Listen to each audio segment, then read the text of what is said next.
बिस्मिल्लाहिर्रहमानिर्रहीम। अस्सलाम वालेकुम। आप देख रहे हैं अलिफ न्यूज़ और मैं हूं आपके साथ माजिद अली। शामिल करते हैं आज की ऑनलाइन हेडलाइंस। हमास सरेंडर करे या मरने को तैयार रहे, तीसरा कोई ऑप्शन नहीं, इसराइल ने खबरदार कर दिया।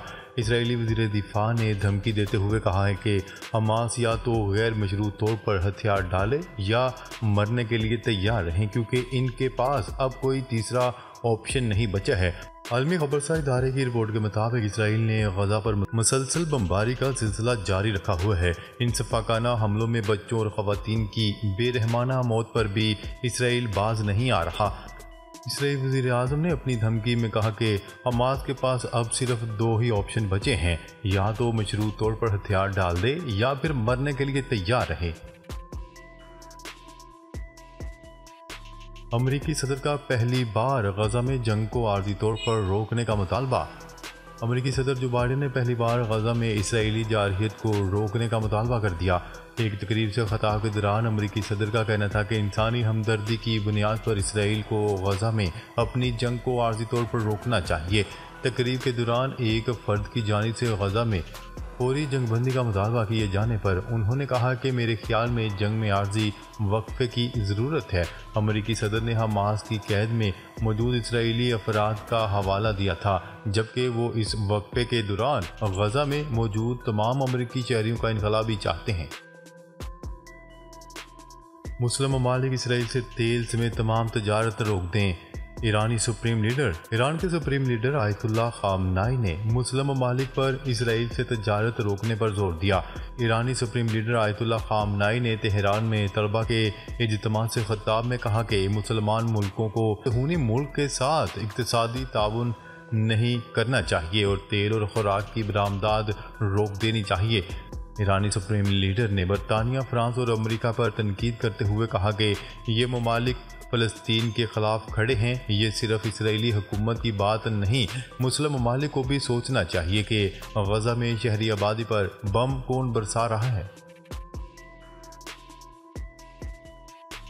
फ़लस्तीन के लिए सऊदी फरमारवा 30 और वलीअहद शहजादा मोहम्मद बिन सलमान का 20 मिलियन रियाल अतिये का ऐलान।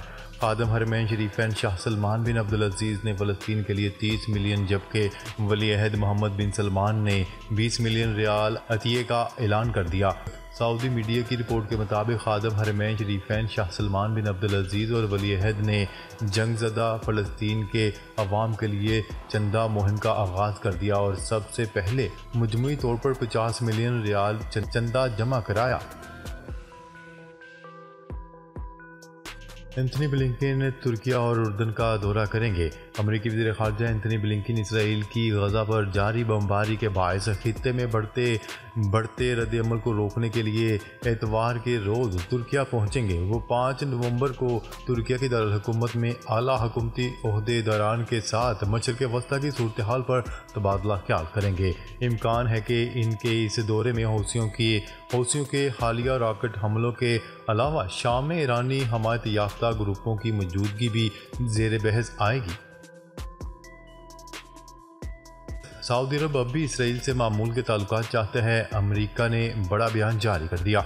अमेरिका का कहना है कि सऊदी अरब अब भी इसराइल से ताल्लुकात मामूल पर लाना चाहता है। अमेरिका के कौमी सलामती के तर्जुमान जॉन कर्बी ने बयान में कहा है कि गजा में जारी जंग के खात्मे पर सऊदी अरब इसराइल के साथ ताल्लुकात मामूल पर लाने में दिलचस्पी रखता है। गजा में जारी हालिया कशीदगी और इसराइल की जानिब से बैनुल-अक़वामी क़वानीन की खिलाफ वर्जियों के बावजूद अमेरिका ने दावा किया है कि सऊदी अरब की इसराइल के साथ ताल्लुकात मामूल पर लाने में दिलचस्पी बरकरार है। आलमी मार्केट में खाम तेल की कीमतें मज़ीद गिर गईं।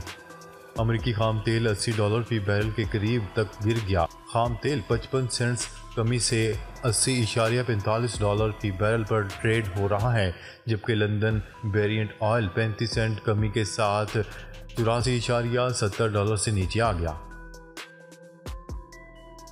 रूसी सदर व्लादिमीर पुतिन ने ईरानी सदर इब्राहिम रईसी को अहम पैगाम पहुंचा दिया। रूस के सदर व्लादिमीर पुतिन के खसूसी नुमाइंदे ने तेहरान में ईरान की आला कौमी सलामती कौंसिल के सेक्रेटरी से मुलाकात की और ईरानी सदर इब्राहिम रईसी के लिए रूसी सदर व्लादिमीर पुतिन का अहम पैगाम इनके हवाले किया। रूसी नुमाइंदे और अली अकबर अहमदियान ने इस मुलाकात में इलाके और गजा के ताज़ा हालात और इस सिलसिले में दोनों ममालिक के ताउन का जायजा लिया। रूसी सदर के खसूसी नुमाइंदे ने ईरान की आला कौमी सलामती कौंसिल के सेक्रेटरी से मुलाकात के बाद सियासी अमूर में ईरान के वज़ीर ख़ारजा के मशीर से भी मुलाकात की और इलाके और शाम के ताज़ा हालात, ख़ास तौर पर गजा के मजलूम अवाम पर होने वाले गासिब सहूनी हुकूमत के मुजालिम बारे भी तबादला ख्याल किया। इसराइल फ़लस्तीन तनाज़ा का तस्फिया अवलीन तरजीह है। चीन का सलामती कौंसिल की सदारत संभालने के बाद ऐलान। चीन ने नवंबर के लिए सलामती कौंसिल की सदारत संभालने के बाद ऐलान किया है कि इस मुद्दत के दौरान इसराइल फ़लस्तीन तनाज़ा का तस्फिया चीन और पूरी सलामती कौंसिल की अवलीन तरजीह होगा। खबरसां इदारे की रिपोर्ट के मुताबिक अक़वाम मुत्तहिदा में चीन के सफ़ीर ने न्यूज़ कॉन्फ्रेंस के दौरान कहा कि हमारी सदारत की मुद्दत के दौरान पूरी सलामती कौंसिल की अवलीन तरजीह गजा के तनाज़े को हल करना होगा। गजा सहाफ़ियों का मकतल बन गया। सहाफ़ती तंजीम ने मामला आलमी अदालत में उठा दिया। गजा सहाफ़ियों के लिए हालिया दौर का सबसे बड़ा मकतल बन गया। इसराइल की वहशियाना बमबारी से अब तक गजा में 34 सहाफ़ी मारे जा चुके हैं।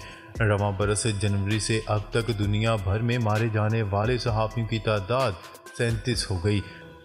बैनुल-अक़वामी सहाफ़ती तंजीम ने गजा में सहाफ़ियों के खिलाफ जारी जंगी जराइम का मामला आलमी अदालत इंसाफ में उठा दिया। हिज़्बुल्लाह का इसराइल को जुमा तक जंग बंदी का अल्टीमेटम। तर्जुमान हिज़्बुल्लाह हसन नसरुल्लाह ने इसराइल को जुमा तक जंग बंदी का अल्टीमेटम देते हुए कहा है कि सीज़ फायर ना हुआ तो जंग में बराह रास्त शामिल हो जाएंगे। तफसीलात के मुताबिक इसराइल की गजा पर जारहियत के नतीजे में मशरिक़ वस्ता पर बड़ी जंग के साए मंडलाने लगे। हिज़्बुल्लाह ने इसराइल को जंग बंदी के लिए जुमे तक का अल्टीमेटम दे रखा है। तर्जमान हिज़्बुल्लाह हसन नसरुल्लाह का कहना था कि सीज़ फायर ना हुआ तो जंग में बराह रास्त शामिल हो जाएंगे। याद रहे यमनी फोर्स भी इसराइल पर ड्रोन और मिसाइलों से हमले कर रही है। यमन ने इसराइल के खिलाफ जंग का ऐलान करते हुए फ़लस्तीनी अवाम की भरपूर हमायत के अज़म का इजहार किया था। बांग्लादेशी अपोजिशन ने इलेक्शन बाइकआउट की धमकी दे दी। बांग्लादेश में आइंदा साल जनवरी में इलेक्शन होने जा रहे हैं, तहम मरकजी अपोजिशन जमात ने इन इंतखाबात के बाइकआउट की धमकी दे दी। गैर मुल्की मीडिया की रिपोर्ट के मुताबिक बांग्लादेश में हुकूमत के खिलाफ बदतरीन मुजाहरों और अपोजिशन रहनुमाओं के खिलाफ क्रैकडाउन का सिलसिला जारी है। इस दौरान बांग्लादेश के इलेक्शन कमीशन की जानिब से आइंदा साल जनवरी में आम इंतखाबात का ऐलान किया गया, ताहम अपोजिशन की मरकजी जमात ने इसके बाइकआउट की धमकी दे दी। जोहरी तजर्बात के खिलाफ मुआहदे की तौसीक मंसूख करने के कानून पर प्यूटन के दस्तखत। गैर मुल्की मीडिया की रिपोर्ट के मुताबिक रूसी सदर व्लादिमीर पुतिन ने जोहरी तजर्बात न करने के मुआहदे की तौसीक मंसूख करने के कानून पर दस्तखत कर दिए। रूसी पार्लियामेंट जोहरी मुआहिदा न करने की तौसीक मंसूख करने का कानून पहले ही मंजूर कर चुकी थी। मीडिया रिपोर्ट्स के मुताबिक रूसी पार्लियामेंट में मुत्तफिका तौर पर कानून मंजूरी के बाद रूसी सदर व्लादिमीर पुतिन के दस्तखत के लिए भेजा गया था। आम इंतखाबात की हतमी तारीख का ऐलान सुप्रीम कोर्ट से होगा।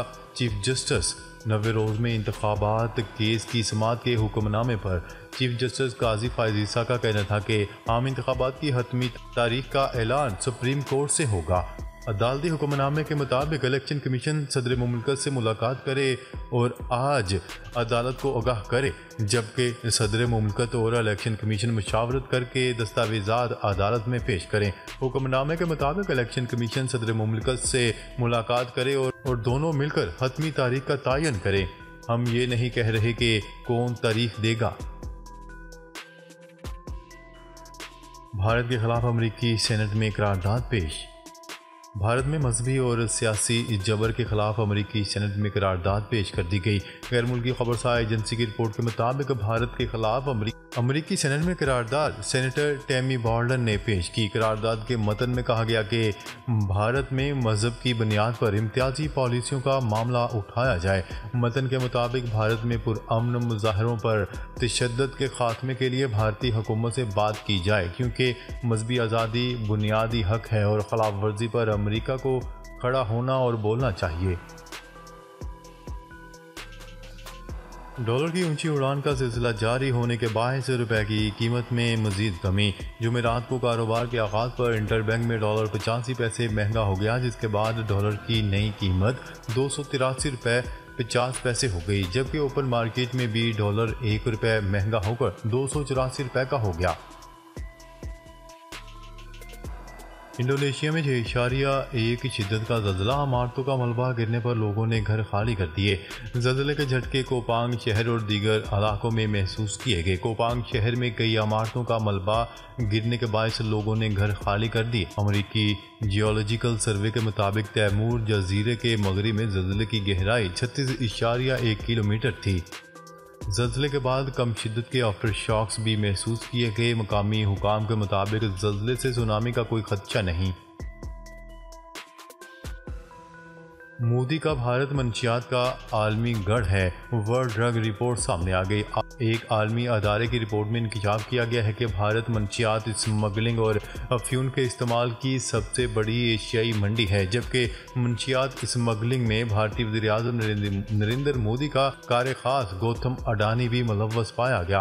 वर्ल्ड ड्रग AI टेक्नोलॉजी इंसानियत के लिए बड़ा खतरा करार।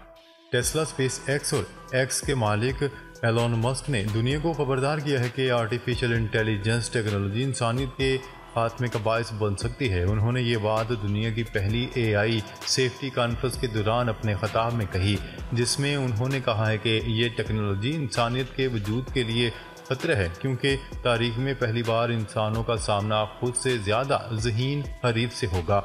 एलन मस्क का कहना था कि मेरे ख्याल में AI टेक्नोलॉजी इंसानियत को लाहिक चंद बड़े ख़तरात में से एक है। उनका कहना था कि हम दीगर मखलूक़ात से ज़्यादा ताकतवर या तेज़ रफ्तार नहीं, मगर हम इनसे ज़्यादा ज़हीन हैं। ताहम अब इंसानी तारीख में पहली बार हमें खुद से ज़्यादा ज़हीन चीज़ का सामना है। नाज़रीन, अब तक के लिए इतना ही। मज़ीद ख़बरें लेकर बहुत जल्द आपकी खिदमत में हाज़िर होंगे। तब तक के लिए अपना ख्याल रखिएगा। अल्लाह निगहबान।